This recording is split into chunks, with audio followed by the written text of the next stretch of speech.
저희가요, 서울시장 경선 토론이지만 양쪽 캠프의 합의에 따라 문재인 정부 4년의 평가와 대안을 함께 다루고 있습니다. 자, 이어지는 순서는 자유토론인데요. 정치 분야, 비정치 분야에 대해서 20분씩 자유롭게 토론하는 시간입니다.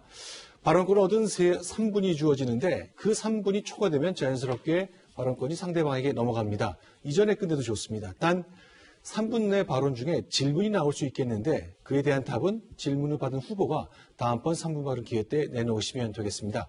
먼저 정치 분야부터 시작하겠습니다.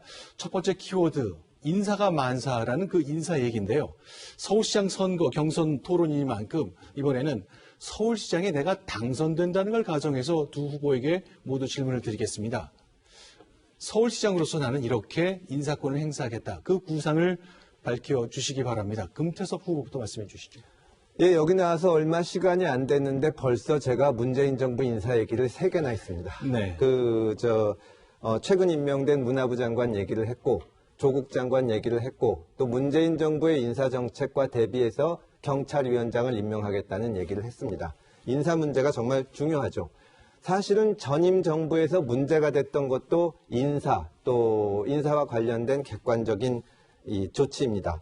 국정농단으로 대통령이 탄핵됐을 때 가장 문제가 됐던 것 중에 하나가 블랙리스트 사건인데 현 정부 첫 문화부 장관이 징역 2년 6개월을 받고 최근에 구속됐습니다. 그것이 장관이 임명되자마자 내력 꽂을 사람 명단 작성하고 또 쫓아낼 사람 명단 작성해서 공무원들을 들들 볶았던 겁니다. 그걸 못한다고 공무원들을 좌천시키기도 했습니다. 아까 문재인 대통령 취임사가 나오기도 했지만 이 사건을 취재한 기자는 기회는 특정인에게만 부여됐고 과정은 특혜와 불법 지원의 연속이라고 했습니다. 저는 인사의 객관성을 확보하는 것이 이번 새로 선출될 서울시장이 해야 될 가장 중요한 임무라고 생각을 합니다. 그런데 인사 못지않게 또 문재인 정부에서 대표적인 문제로 지적되는 것의 하나가 말 바꾸기입니다. 내로남불, 또 이때는 이런 말 했다가 저 때는 저런 말 했다가. 그래서 아까 제가 소통 가지고도 말씀을 드렸지만 문재인 이번 선거에서 민주당 후보들을 상대로 가장 강력하게 얘기할 수 있는 것이 문재인 정부의 말 바꾸기 행태입니다. 그런데 안 후보께서는 문재인 정부와 다르지 않게 정치 과정에서 여러 차례 말 바꾸기로 지적을 받으셨습니다. 가까이는 우선 이번 서울시장 선거에 출마하지 않겠다고 여러 차례 말씀을 하셨습니다. 작년 10월 23일인가 신문 인터뷰를 보면 서울시장에 절대 안 나간다. 지금 서울시장 출마 얘기를 하는 사람들은 자기들 그 희망사항을 얘기하는 것이다. 그리고 그 출마하지 않는 이유로 서울시장이 바꿀 수 있는 것과 대통령이 바꿀 수 있는 것은 범위가 다르다. 이렇게도 말씀을 하셨습니다. 정치인이 자신이 한 말과 또 자신의 글에 대해서 책임을 져야 된다는 생각에 대해서 어떻게 생각하십니까? 예, 설명할 기회를 주셔서 감사합니다. 저는 아주 오랫동안 대선을 준비해 왔습니다. 정권 교체가 돼야만이 나라가 바꿀 수가 있지 않습니까? 그런데 여러분들이 저한테 와서 이제 설득을 하고 말씀을 하기 시작하는 것이 제가 아무리 열심히 대선을 준비해봤자 내년 서울시장, 그러니까 작년입니다만 내년 서울시장 선거에서 패배하면 그러면 아무 소용이 없다는 말씀을 하셨습니다. 그래서 그런 불확실성을 줄이기 위해서 어떤 분들이 나오기를 굉장히 바랐습니다만 전혀 그렇지가 않았습니다. 오히려 더 승산은 계속 없어져 보였습니다.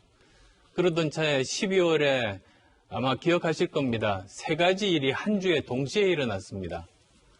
우선은 국회에서 공수처법 이렇게 힘으로 통과시키고 그리고 또 곧 이어서 윤석열 검찰총장 징계위원회가 열렸습니다. 앞쪽에는 의회의 민주주의가 무너지고 윤석열 총장 징계위권은 법치주의가 훼손되는 그런 광경들을 목격하게 됐죠. 그런데 거기에 덧붙여서 문재인 대통령이 직접 나와서 이 백신 구매에 대한 거짓말을 한 겁니다. 사실 그 당시에 계약된 것은 1,000만 명분 밖에는 되지 않는데 오히려 4,400만 명분을 이미 계약한 것처럼 국민들을 속였습니다. 정말 거기에 대해서는 제가 여러 가지로 설명하고 싶습니다만 그런 것들을 보면서 이젠 도저히 안 되겠다. 오히려 제가 이번에 몸을 던져서 이 서울시장 선거의 불확실성을 없애고 야권을 승리하게 만들 수만 있다면 그러면 다음 정권 교체가 가능해지는 것 아니겠습니까? 그래서 몸을 던졌는데 쉬운 결정은 사실 솔직히 아니었습니다. 지금 뭐 여론조사들이 나옵니다만 정치인 중에 현역 정치인 중에 야권에서는 1, 2위를 지금 다투고 있습니다.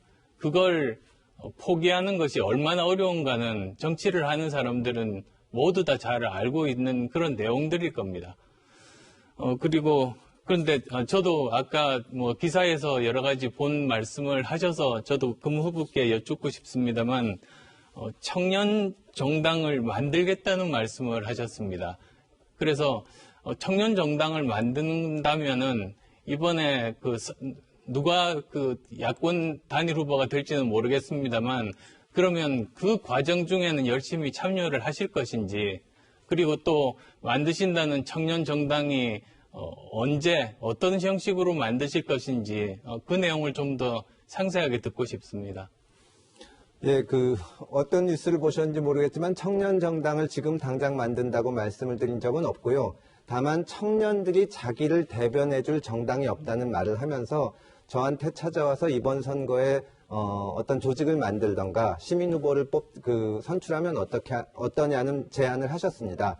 근데 그 시기가 이미 너무 늦었기 때문에 지금 단일화 얘기가 나오고 있는 거라서 어려운데 이번 선거를 계기로 제가 새로운 세력을 만들고 새로운 정당을 만들어야 되는데 그 정당이 젊은이들의 목소리를 대변하는 정당이 되게 하겠다. 그런 말씀은 드렸습니다. 안 후보께서도 공감하시리라고 생각을 합니다. 그때 같이 일을 할 수 있으면 좋겠습니다. 제가 말 바꾸기 말씀을 드린 것은 안 후보님을 공격하기보다는 이번 선거의 근본 성격과 관계가 있기 때문입니다. 지금 야권 후보들은 모두 다 입을 모아서 민주당은 후보를 내서는 안 된다고 얘기를 합니다. 왜냐? 권력형 성폭행 사건이 났습니다. 근데 민주당 당규에 의하면 그런 경우에는 후보를 못 내게 돼 있습니다. 그렇기 때문에 야권 후보들은 왜 말 바꾸기를 하냐? 이렇게 중요한 문제에서 약속을 지켜야 되지 않냐? 민주당은 후보를 내서는 안 된다. 이 말을 하고 있는 겁니다. 거기에 대해서 민주당은 뭐라고 얘기하냐면 이런 중요한 선거, 서울시장 선거, 부산시장 선거처럼 중요한 선거에서 주요 정당이 후보를 안 내는 것은 오히려 정치적으로 무책임한 것이다. 우리가 비난을 무릅쓰고 책임 있는 정당의 자세로 이 후보를 내는 것이다. 그래서 전당원 후보를 거쳐서 절차를 거쳐서 서울시장 후보를 낸다. 그때 우리는 그러나 야당 후보들은 거기에 대해서 그거는 말이 안 되는 거다. 민주당이 후보를 내는 것 자체가 피해자의 입장에서는 2차 가해를 받는 것이다. 이런 잘못을 저질렀으면 주요 정당이라도 후보를 못 내야 되는 거 아니냐. 그리고 우상호 후보는 이런 얘기도 했습니다. 우리가 후보를 내지 말라 그랬더니 그러면 야당에서 날로 먹겠다는 거냐. 저는 이 말씀을 듣고 정말 기가 막혔는데요. 그 당규를 우리가 만든 게 아니라 민주당 스스로 만든 거거든요. 그러니까 왜 본인 스스로 했던 말을 바꾸냐. 이게 민주당에 대한 야권의 비판의 핵심입니다.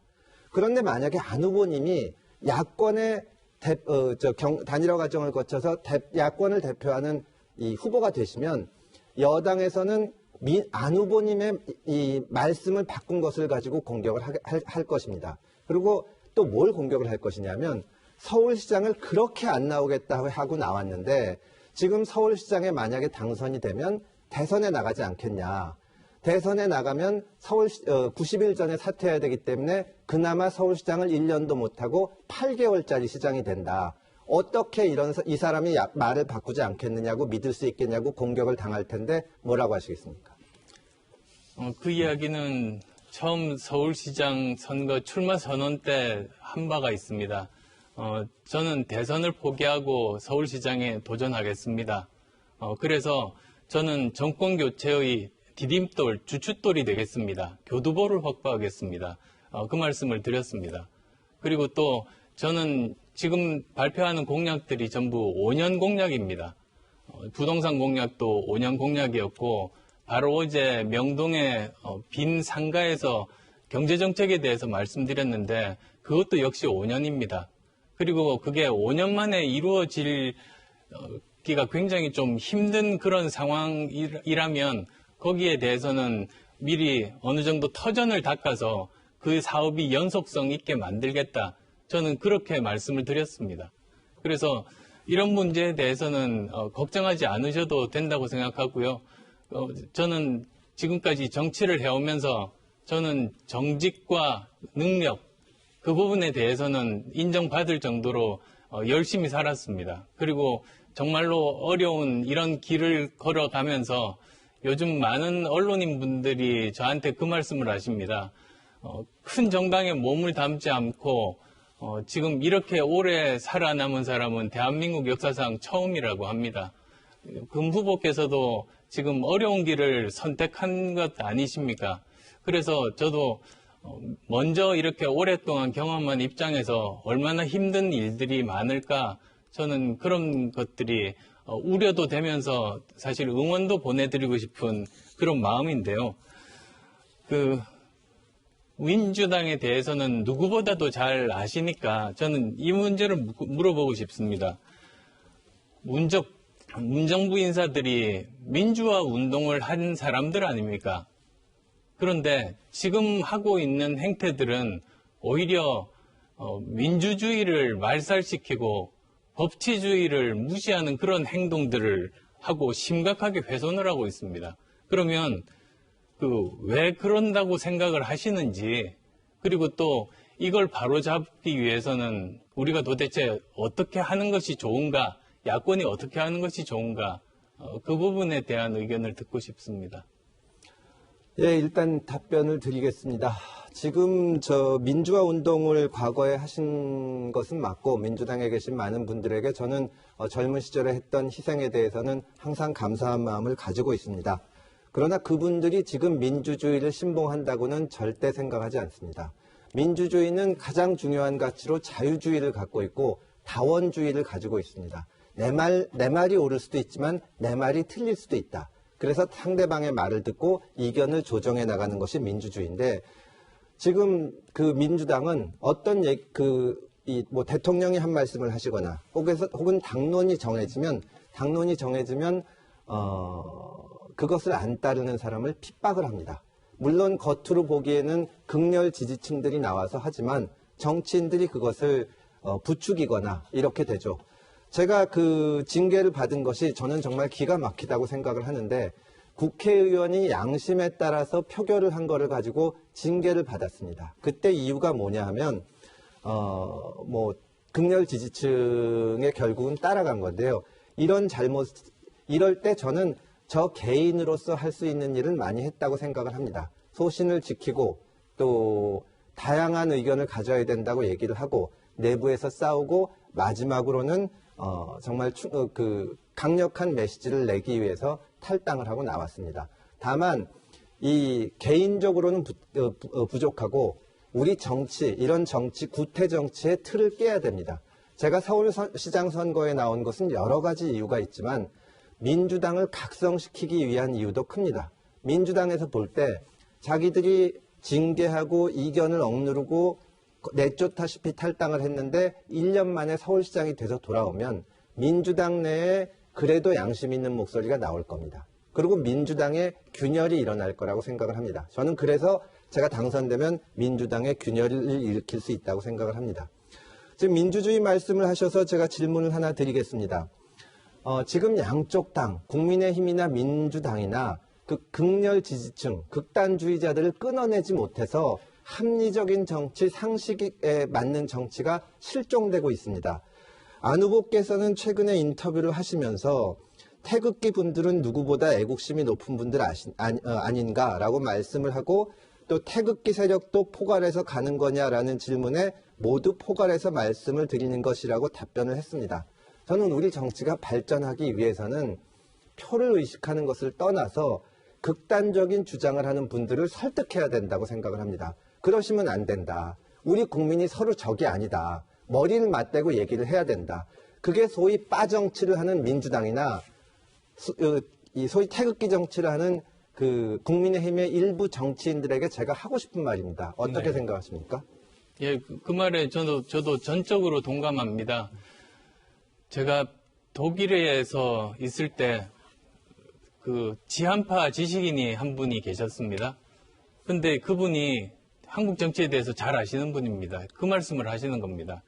본인 상식으로 보면 정치인은 이 지지층들, 국민들의 이익을 위해서 싸우는 것이 정치인의 역할인데 대한민국 정치를 보면 오히려 반대로 지지자들이 정치인의 이익을 지켜주기 위해서 싸운다고 그런 말을 들었습니다. 저도 그때 정말로 창피했습니다. 우리나라에서 이러한 극단적인 의견을 가지고 있고 그리고 또 극단적인 의견이 자기 혼자만의 생각이 아니라 다른 사람들에게 강요하고 그리고 또 자기와 생각이 다르면 적으로 돌리고 이런 것들이 가장 큰 문제 아니겠습니까? 그때 아마 제가 어떤 인터뷰에서 한 내용들을 보신 것 같은데요. 제 취지는 우리나라 국민들을 정치인들이 이렇게 갈라놓지 말자. 정치인들끼리, 그러니까 정치인이 국민들을 서로 이간질시키고 이분법으로 갈라놓고 이런 것들은 전혀 도움이 되지 않는다. 오히려 국민 통합을 위해서 노력을 해야 된다. 저는 그런 취지로 말씀을 드린 거고요. 저도 한번 또 여쭤보고 싶은 것이 만난 지가 오래되다 보니까 이야기 나눌 기회가 그렇게 많지는 않습니다만 검찰에 오래 계시고 또 검찰에서 여러 가지 나름대로 소신을 가지고 글도 쓰고 그러셨지 않습니까? 그런데 이 검찰개혁의 정말로 중심은 그 정치적인 중립성 확보에 있지 않습니까? 그리고 정말 살아있는 권력도 수사하는 것이 정말 국민을 위한 검찰이라고 생각하는데 지금 현재 윤석열 총장에 대한 그 의견들이 여야 지지자들마다 아주 극단적으로 나뉩니다. 지금 거기에 대해서는 어떻게 생각하시는지 의견을 묻고 싶습니다. 예, 저는 윤석열 총장 개인에 대해서는 개인은 별로 중요하지 않다고 생각을 합니다. 검찰의 정치적 중립성이 중요하다고 말씀을 하셨는데요. 저는 근본적으로 검찰의 정치적 중립성 자체가 문제가 안 돼야 된다고 생각을 합니다. 지금 검찰의 정치적 중립성이 문제가 되는 것은 검찰이 너무나 많은 권한을 가지고 있기 때문입니다. 많은 분들이 제가 공수처 반대한 것을 기억을 하는데 저는 공수처 반대에 그친 것이 아니라 대안을 내놔서 검찰이 됐던 경찰이 됐던 혹은 뭐 공수처가 됐던 권력기관이 힘을 갖지 않아야 된다는 말씀을 계속 드려왔습니다. 그래서 수사권 조정이 지금 문재인 정부에서는 이상하게 돼 있지만 권력기관들이 독자적으로 어떤 이 결정을 하지 못하도록 그런 제도를 설계를 했습니다. 지금 윤석열 총장에 대해서 지지하시는 분들은 윤석열 총장이 아직 현실적으로 정치를 하고 있거나 그런 것은 아니기 때문에 문재인 정부에 대한 반대의 뜻을 가장 강력하게 나타내는 것이 여론조사에서 윤석열을 지지하는 거다. 이렇게 평가한다고 생각을 합니다. 그렇기 때문에 윤석열 총장 지지율이 올라가는 것은 우리 기존 정치인들이 반성할 부분이 많다고 생각을 합니다. 그런 점에서 질문을 드리겠습니다. 안 후보께서 정치 10년 전에 새정치의 기치를 들고 나오셨습니다. 굉장히 훌륭하신 일이었고 저도 열심히 도왔습니다. 그런데 지금 10년이 지났습니다. 과연 어떤 성과가 있었고 정치적, 사회적으로 어떤 변화가 있었는지 아까 말씀하신 것처럼 어려운 길을 걸으신 것을 제가 알겠습니다. 근데 2011년에 새정치 들고 나와서 2012년에 대선에 나오셨는데 그때 제가 상황실장을 했죠.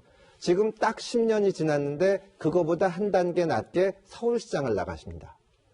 5년을 하시겠다고 말씀을 하셔서 저는 그 말을 믿습니다. 대선 안 나가시겠죠. 그러면 그 뒤에 대선을 나가실 겁니다. 그러면 2012년에 대선을 나간 사람이 2027년에 또 대선에 나간다는 겁니다.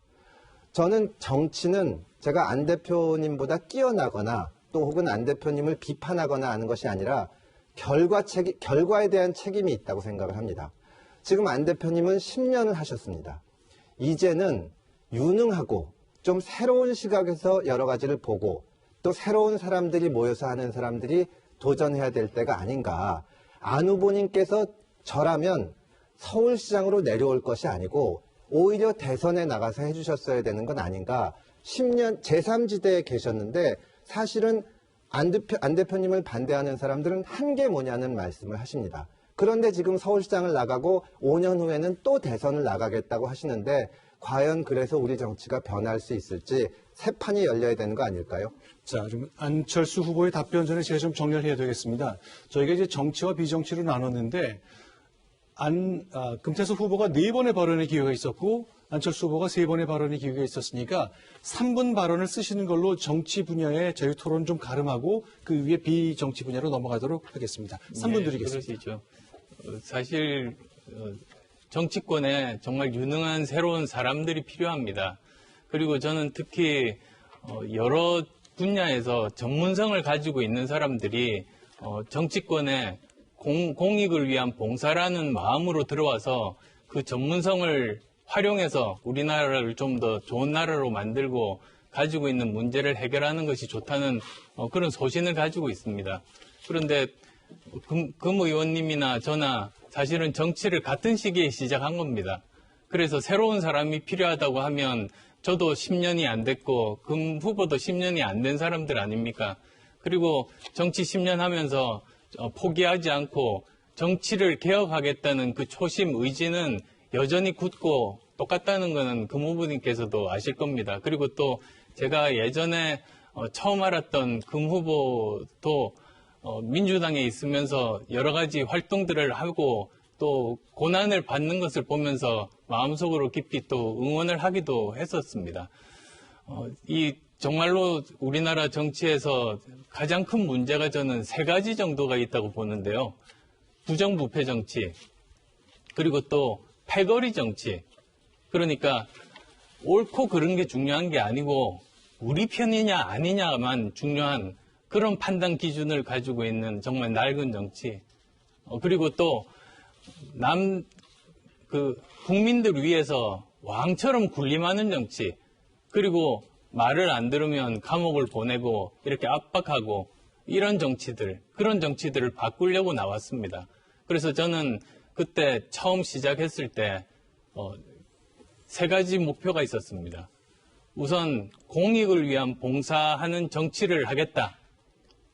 그 다음에 또 이런 편가르는 그런 정치가 아니라 실제로 사회 문제를 해결하는 정치, 문제 해결 정치. 그게 지금도 제가 가고 있는 중도 실용 정치의 그런 모습입니다. 그리고 또 3번째로는 누구 위에서 군림하고 행세하고 권력만 이렇게 향유하는 것이 아니라 실제로 사람들을 도와드리고 그분들이 자립하고 설 수 있도록 하는 그런 정치. 그 정치를 하고자 한 겁니다. 그게 바로 새 정치라고 불렀습니다. 그런데 제가 새 정치라고 이야기를 할 때마다 들려오는 이야기가 모호하다는 그런 평가를 들었었는데요. 더 쉽게 설명을 해도 같은 이야기가 들리길래 나중에 제가 깨달은 것이 이게 기득권 정치의 논리였었던 겁니다. 무조건 본인들이 편안한 이런 환경에서 정치를 하는 것에 걸림돌이 되고 정말 가시같이 이렇게 여기니까 그걸 막고자 모호하다고 했던 거죠. 알겠습니다. 자, 좀 시간을 좀 정리해야 되겠는데요. 지금부터는 비정치 분야 자유 토론을 하겠습니다. 원래는 이제 3분씩 여러 번, 3번, 4번씩 기회를 드리는 건데 미리 좀 설명을 드리자면 두 후보 모두 3번씩 발언을 하실 수 있고 3분, 3분, 2분씩 시간을 드리겠습니다. 이거를 감안해 주시고 지금부터 답변을 좀 이끌어 주시면 되겠습니다. 자, 사전에 합의한 대로 경제 질문으로 시작해 볼까요? 규칙은 마찬가지입니다. 자, 문재인 정부 4년에 대한 평가와 함께 내가 서울시장이 된다면 일자리 문제 등 서울시 경제를 위해서 무엇을 할 것인지 이걸 반영해서 말씀해 주시길 바라겠습니다. 안철수 후보부터 토론을 시작하겠습니다. 3분입니다. 지금 서울이 정말 어려운 상황인 건 모든 분들이 지금 피부로 느끼고 계십니다. 실제로 통계 지표를 봐도 그렇습니다. 그 GRDP라고 있습니다. 지역 내 총생산. 그것이 박원순 시장이 취임 후에 2014년에 경기도에 역전된 다음에는 계속 그 차이가 벌어지고 있습니다. 그리고 또 실업률 4.6%입니다. 전국 평균이 4%인데 전국 꼴찌 수준입니다. 청년 실업률은 그 2배입니다. 9.1%입니다. 폐업하는 그런 기업들도 너무나 많습니다. 20만 개가 매년 폐업하고 있습니다. 그리고 그 결과로 지난 10년 동안 서울을 빠져나간 인구가 100만 명에 달합니다. 이제는 서울 인구가 967만 명 밖에는 되지 않습니다. 1000만 명 도시는 이미 아닌 그런 상황이 되게 됐죠. 어떻게 하면 서울을 제대로 혁신하고 발전시킬 것인가? 그게 제가 어제 경제 공약을 발표했던 그런 내용입니다. 10대 융합 경제 혁신 지구를 만들겠다. 그리고 또 6대 테크노시티를 만들고, 그리고 이 두 가지는 창업 중에서도 기술 창업에 해당된다면 더 많은 분들이 지금 도전하고 계시는 생계형 창업, 이 부분들에 대해서는 소상공인 안심재단을 통해서 그분들을 도와드리겠다.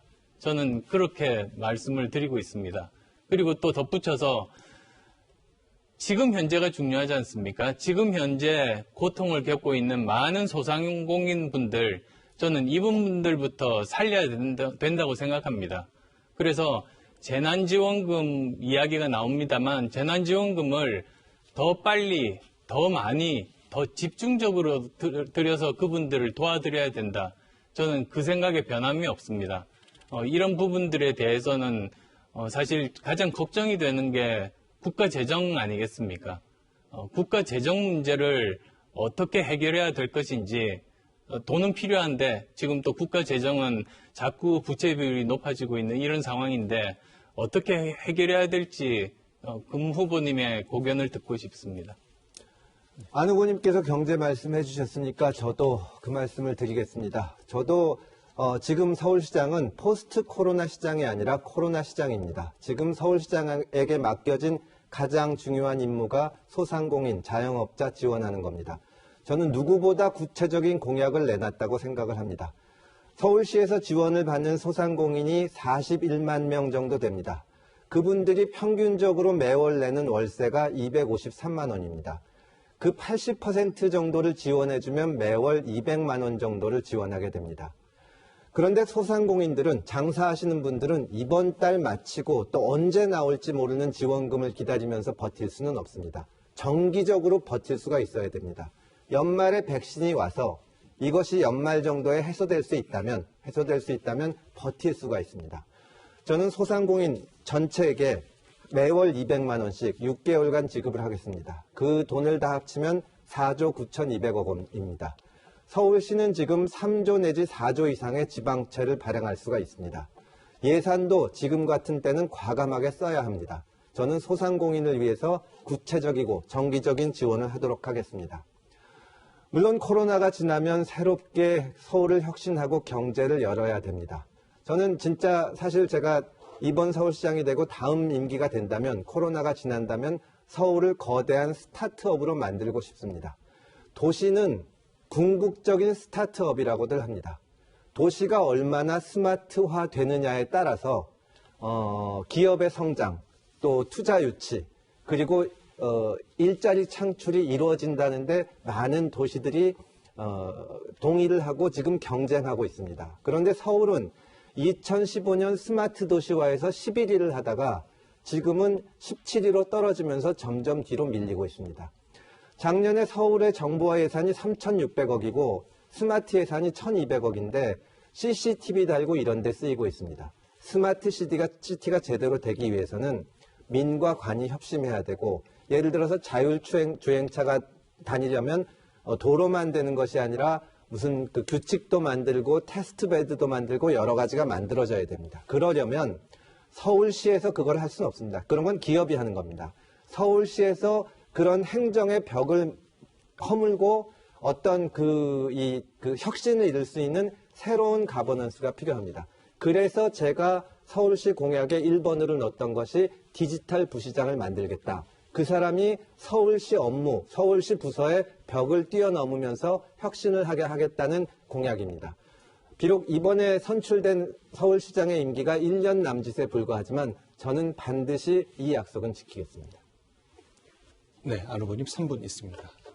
예, 아까 금은보님께서 소상공인들 매월 200만 원씩 드리면 예산이 4조 9천 200억 정도가 된다고 말씀하셨습니다. 저도 그분들 집중적으로 도와드려야 된다. 거기에는 전적으로 같은 의견입니다.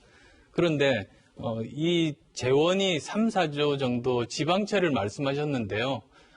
올해 지방채 발행이 끝나면 서울은 재정주의단체가 됩니다. 25%가 넘어가면 재정주의단체가 되는데 이미 지금 현재 서울에서 지방채 비율이 지방채를 해서 부채 비율이 26%가 넘어버리게 됩니다. 그래서 거기에 따라서 또 여러 가지 불이익들이 있을 수 있습니다.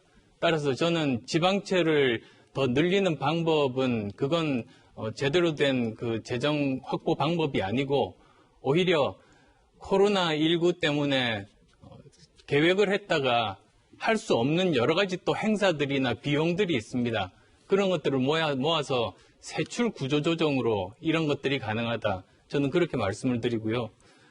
그리고 제가 또 질문할 네, 수도 있습니까? 하셔도 됩니다. 예.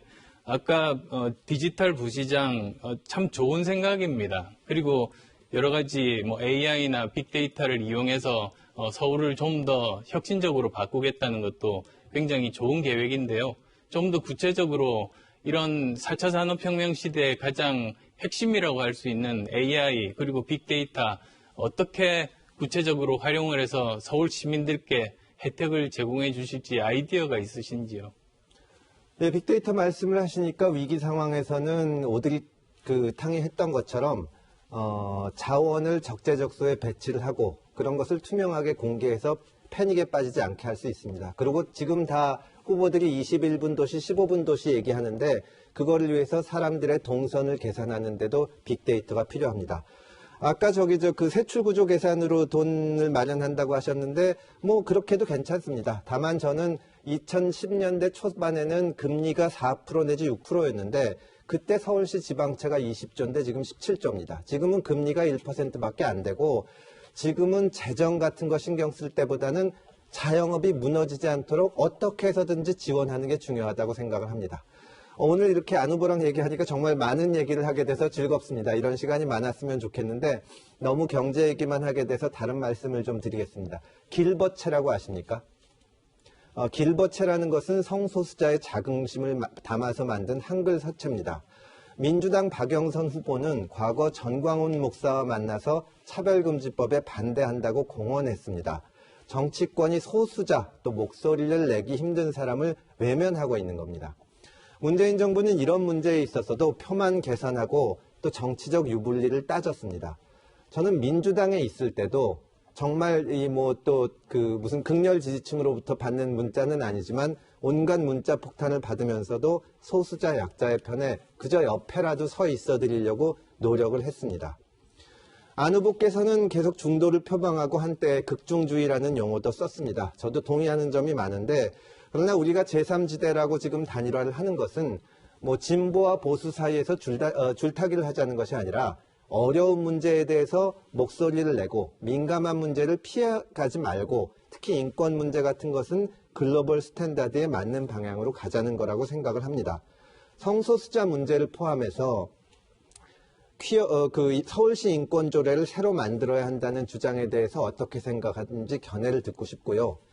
그 다음에 저는 이렇게 생각합니다. 리더는 질문을 던지는 사람이다. 그리고 책임을 지는 사람이다. 저는 국회의원을 하면서 시청 앞에서 열리는 퀴어 퍼레이드에 참여를 했습니다. 거기 가보면 정말 부끄럽습니다. 미국, 영국, 주요국 대사들이 나와서 축제 분위기로 돌아다니고 하는데 우리나라 정치인들은 한 명도 안 나옵니다. 안 후보님이나 저나 이렇게 중도 정치인으로 알려진 사람들, 제3지대에서 단일화하는 후보들이 퀴어 퍼레이드에 서울시장으로서 나간다면 저는 진짜 변화를, 작지만 중요한 변화를 만들어내고 서울을 글로벌 스탠다드에 맞는 도시로 만들 수 있다고 생각합니다. 퀴어 퍼레이드에 나가실 생각이 있으십니까? 자, 좀 정리를 하겠습니다. 이제 마지막 시간이 됐기 때문에 두 후보께는 2분씩의 시간이 있습니다. 순서상 안 후보께서는 이제 말씀하시다가 질문이 가능하지만 금태섭 후보께서는 마지막 말씀은 질문 대신에 생각의 정리로 해주시면 좋겠습니다. 자, 2분 드리겠습니다. 예, 차별에 대해서 반대하는 것은 당연하다 하지 않습니까? 각 개인들의 인권은 저는 존중되어야 마땅하다고 생각합니다. 그런데 또, 자기의 인권뿐만 아니라 타인의 인권들도 굉장히 소중한 것 아니겠습니까? 제가 예를 하나 들어보겠습니다. 그 샌프란시스코에서 일종의 퀴어 축제를 카스트로 스트리트라는 곳에서 합니다. 그건 그 중심에서 조금 떨어져서 그 샌프란시스코의 남부 쪽에 있습니다. 그런데 그러다 보니까 거기에서 그 축제를 하시는 분들뿐만 아니라 본인이 보겠다는 그 의지를 가지고 있는 분들이 거기 가서 이렇게 보십니다. 샌프란시스코 중심에 하지 않는다는 그 말씀을 드리고 싶어서요. 지금 저 퀴어 축제를 그 광화문에서 하게 되면 거기는 또 자원에서 보려고 오시는 분들도 계시겠습니다만 거기에 여러 가지 이유로 또는 아이들을 데리고 이렇게 오시는 분들도 당연히 계시지 않습니까? 그러면 또 그분들은 원하지 않는 그런 분들이 또 계시는 거죠.